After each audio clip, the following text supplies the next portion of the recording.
Hi,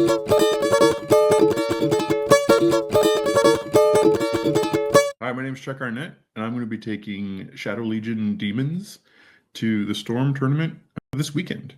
So it should be pretty exciting. I'm going to go ahead and walk you through my very strange list and show you some of the great models that I have. I literally named the list, wait, what? Because I feel like most people who look at it are going to say that. So I was like, yeah, you know what? I'll shout it out front. I guess we should start from the top. Every good army needs a warlord.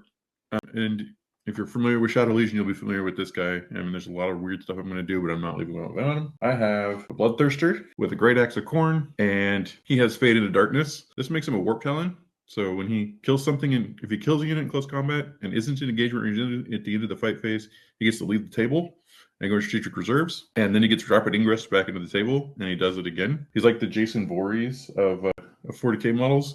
He's just constantly sneaking up on people and taking them out. Rude. He's really fun to play with. I can't express that enough. But the next most defining feature of the list is right here. We have, well, here's one base of Nurglings. This is one of 36 bases of Nurglings. Your average player has 3 Nurglings, and I thought, what if I did 36 instead? In Shadow Legion, all Nurgle units get -1 to be wounded if the strength of the gun coming at them is higher than their toughness. It's very easy for that rule to proc with Nurglings, and that makes them very, I shouldn't say very durable, that's not correct. It makes them more durable than their points suggest. And the way to take that to the next level, speaking of, like I said, very strange units, is to have a Nurgle tree. I expect most of my opponents to have to ask me what this does. You need to use its actual name, please. Oh, just a feculent narwhal. Oh, look at that. That's the whale, only diseased. I should put a horn on it. That'd be great. The feculent narwhal. The fortification that infiltrates, so it sneaks up on you. Watch out. But it grants a 6-inch aura of stealth to Nurgle demons. So with a 6-man unit of Nurglings, it's pretty easy to be in that and then be very far away at the same time. So you can kind of see a theme coming here. I'm using a lot of like -1 to hit, -1 to be wounded.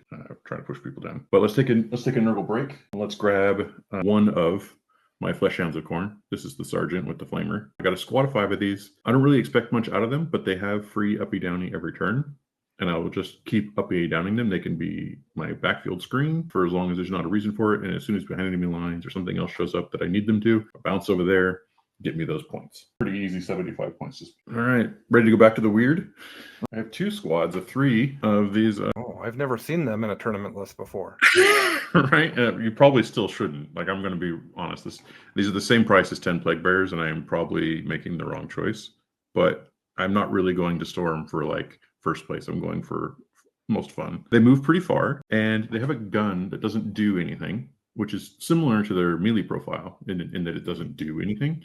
But after they hit you with the gun, any Nurgle unit that shoots at you, or any Nurgle unit that hits you with an attack, gets reroll wounds against you for the turn. So that can be pretty great if you have a very powerful Nurgle unit to take advantage of that, and done that with 3 Soul Grinders who are dedicated to Nurgle.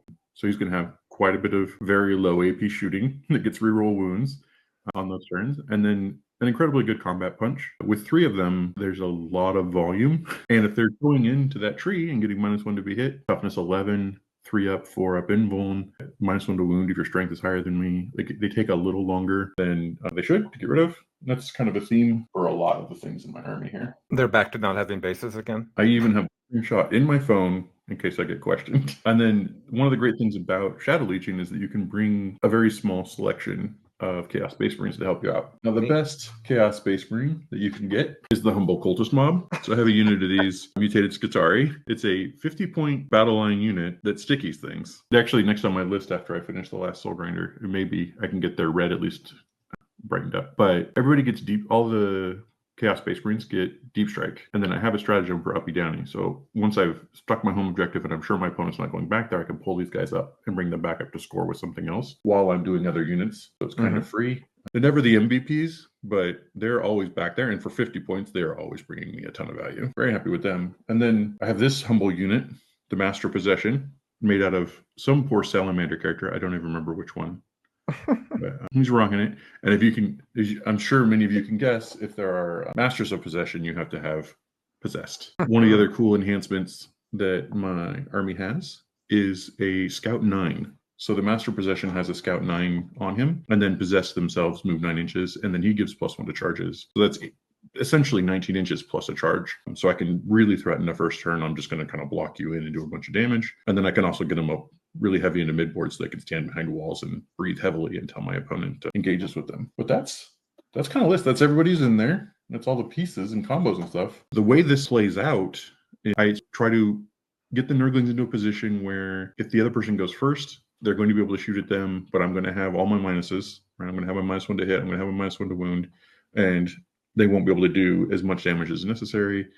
And then I can push forward with them and the possessed and such while I take the objectives, and I can spend some time doing that until we reach a point where they've killed everything in my army except for my 4 monsters. And then I try to, finish the game out with them. And if I go first, all those Nurglings just crash into you. The possessed might crash into you, and then you're just covered in 40mm based models that are just holding your deployment zone and being incredibly annoying to kill. So it's got kind of I won't call it an auto win, but it has a really high success rate. Like if it goes first, and if it goes second, there's still a pretty good game out of it. So I'm pretty excited for it. It's always the Bloodthirster. Being able to come in, throw 14 strength, 10 AP, 3 2 damage attacks into something. I think it's 3. It might be 2. Obliterate some poor unit that didn't even see him coming, and then be like, "Oh, I'm leaving."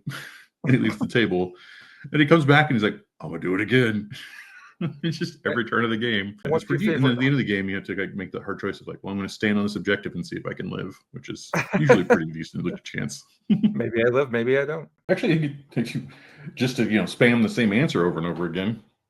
I combine my Bloodthirster with a Mauler Fiend and some Helldrake parts to give him sort of a Dark Mechanicum look, and I'm really happy with him. And then I enjoy his wings quite a bit as well. He's a favorite piece of mine. It actually wasn't hard to convince me to do this army because I already had that model and I really wanted to play with it. Here's what the Soul Grinders look like, and these were painted up by a friend of mine a long time ago, and he's very patient, skilled hand, and I'm attempting to get this one to look similar. I haven't done the skin yet, but you can kind of see like I've done the exposed muscle and the metals are caught up and everything. So I'm trying to get him to look probably not as good as this guy, but similar. After that, it's a lot of like little stuff. Like those cultists I showed you, I'd like to do the little gear tooth checking on their cloaks like the Mechanicum do. I'd like to spend a little bit more time on those flies, the plague drones, and just, make them a little grosser. For the most part, I'm pretty happy with where it's at. I'll be going to the event looking pretty close to what I want out of the army. I think it's going to be great. It's a good event to go to, so I'm excited. Oh, fantastic event. Thank you.